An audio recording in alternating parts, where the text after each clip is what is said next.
Good morning, afternoon. I don't even know what it is anymore. But anyways, this is probably going to be our last tidbits before the holidays. So we wanted to leave you with a tip that we thought maybe you or someone in your life who owns a saw could do, or you could do it yourself. Or you can call my nephew like we did. Or call Jay and say, Jay. Because what happened is we have talked about our ironing board cover for a long time because we absolutely love and adore it. And before, I don't know if we've told this story, but anyways, before we had a really nice old ironing board, the floor part, and it took the weight and it did not fall over, blah, blah, blah.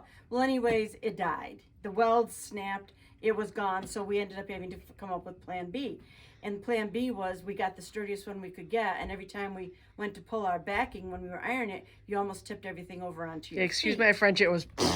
Yeah, it just did not work at all. So we were, we checked every Salvation Army, Goodwill. We could not find an old ironing board that was sturdy. So we finally called Jay in a desperation, poor guy, and said, Jay, can you make us something? It doesn't have to be pretty. It just has to be sturdy. That was our biggest point. So we kept our top board that we have had since Main Street. So that's many years. And this is what we had Jay throw together. And literally, I mean, he went through his scrap lumber, and he came down here one night with his drill and his long screws, and this is what we made. So there's not a lot to it. It's just basically 2x2s, and it's a frame. And then, of course, we had to make sure he measured that the top boards would fit within these cleats, so it goes right down on this. So it's a matter of 4 boards that are exactly the same, which is the top and the bottom, the 4 boards that are the up and downs, and the 4 boards that are crosswise. And if you have someone in your life or family that does... Or do it yourself. But if you have somebody who has scrap lumber, is what my point was, go root through the pile and see what you can get. And you want to make it a little bit shorter than this. But this sucker, it's built like a... house. Yeah. A brick. No, you can say brick house. Brick house. So that when we put our ironing board cover on, it does Which you can see, we had the old outline of the old ironing board in which we just pulled the boards off and redid them. And I just glued those again. Again, put that on the floor, tipped the frame up on top of it. Well, you could do it by measurement too if you really want. Yeah. And then it just goes. This is the first time I've put this one on, so I have to make sure I have got it right in the right spot. There we go. Move it to your left just a little bit. There you go. There we go. Perfect. And this sucker is not moving anyplace. This could be the best Christmas present you could give yourself, or someone could give it to you. And this was all scrap lumber. It doesn't look pretty, but I don't care. Yeah, and if you really wanted to sand down the boards and stain them, paint them, varnish them, that's up to you. But you know what? We wanted something that was not going to fall over on our feet with the hot iron on it. So anyways, so what we're going to do now is we're going to go on a slight tour. We're going to pop over to my house, and then we're going to pop up to Marty's house, and we're just going to finish out the year with a little Yuletide cheer, I suppose. And we may put, we may put one of our favorite cookie recipes on the website too. And we forgot to get that, so maybe we won't. So we'll see how that works out. So we'll see you in a few minutes at my house. Bye. Good morning, everyone.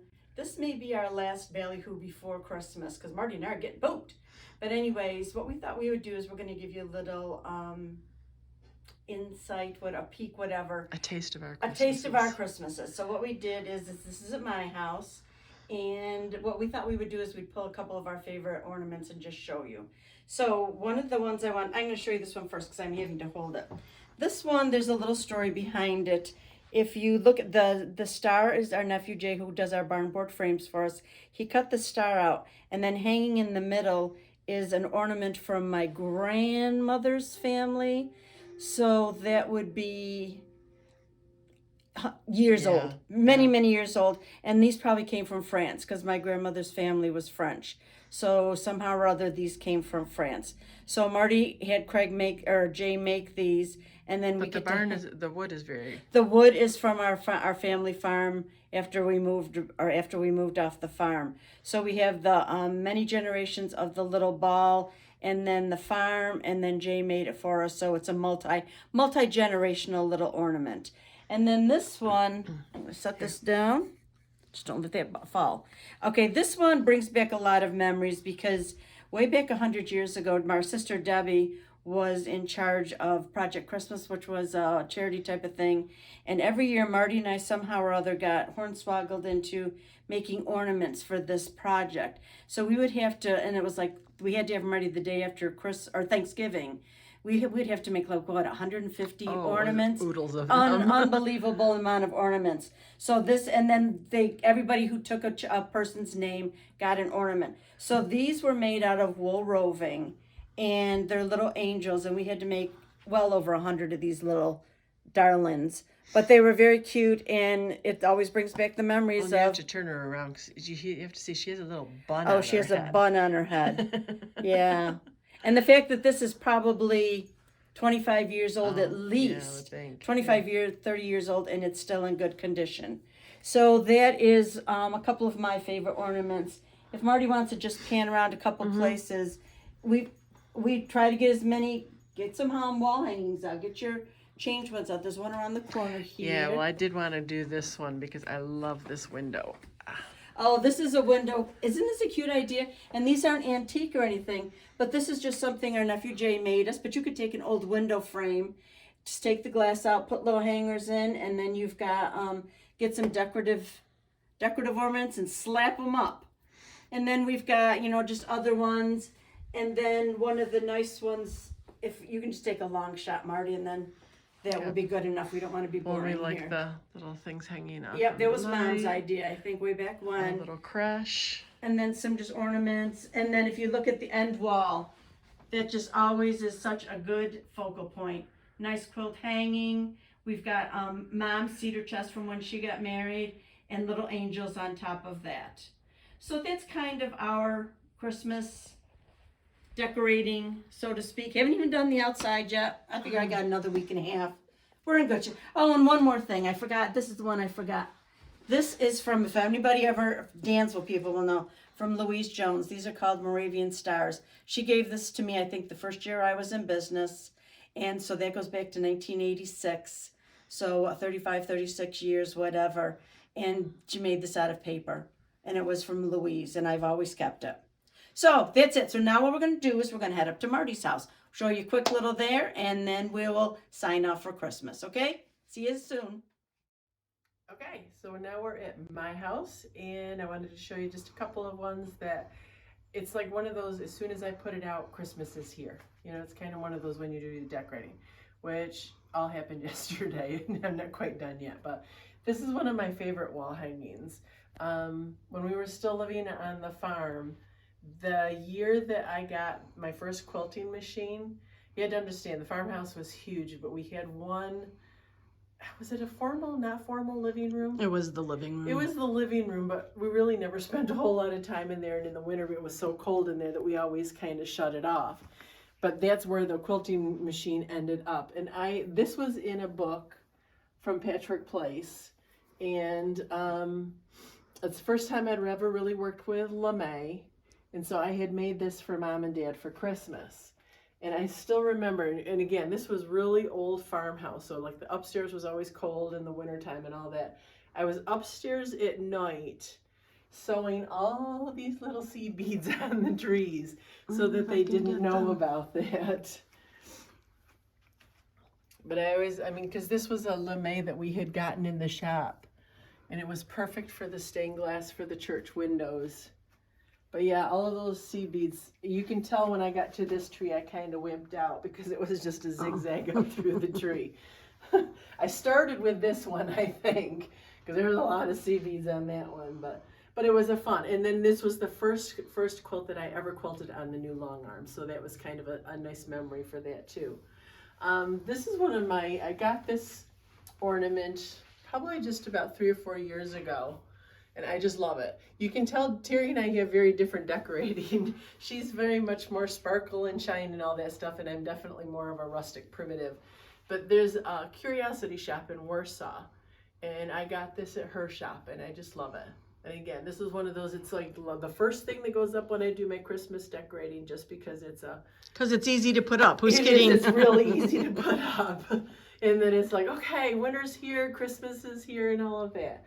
And then the last thing I wanted to show you, and I may have to turn on the light for this. No, I can get it. I think it'll be you get okay. it? Yeah. This is our family crush, our manger scene. This has been in our, Mom started, or did Grandma bring them over from France? Somehow or other came over again from France. Again, and so they has all of these little characters. So the manger is actually made out of cork, and you have Mary and Joseph, and then this was just another lady. And I mean, Mom used to tell us there were stories about every single one of these people because they all had significance. And of course, we've forgotten all of them, but. And then there's always the story Mom had. Did she have to repaint something? Because I think Mike used to lick them. Yeah, Mike used to chew on them if you got a hold of them. Well, that's why if you notice on this lamb, they have nails for. Okay, hang on. You slow down and you let it focus. All right. They have nails for legs because somebody sucked them all off, and so Mom had to fix them and do legs on them again. Yeah, there's a couple of the villagers that don't have real nice heads. They've got rounded heads because I think it was Mike, although he's going to probably deny it till his dying breath. But like every single one of them, like this is the Fisher lady. Okay, wait, let me get her focused. So she has little fishes in her baskets. So I think that they're definitely all from, they were from France. And wait, the pond. And see if I can get the pond. It's very dark there. So the pond was just a mirror. Yep, so you have the washer lady. Mm-hmm. And then there's the geese, and then there's the Fisher dude, so he's got his pole and everything. But this is just a wonderful thing. Whoops. Fisher dude. Just killed the Fisher dude. No, he just drowned. tipped over. And then every Christmas morning we bring out, and this is probably the saddest poor little baby Jesus, but it's the original Jesus that came with everything. So every year baby Jesus comes out Christmas morning.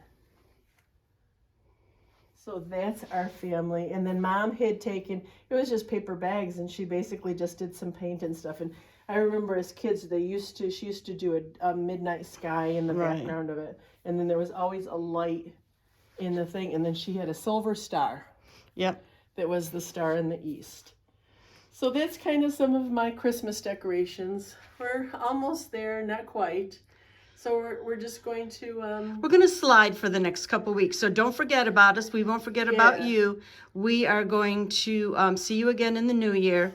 Yep. But we will take the next couple weeks off for Tidbits. So as far as we know anyways. Lord knows things change from day to day. We will. But This house needs cleaning if nothing else. Yeah, So, exactly. So have a very Merry Christmas. A very blessed Christmas. Hope everything goes well for you and your families. And Santa brings you everything you want. Health. That's what we all want. Okay, talk to you in the new year. Bye.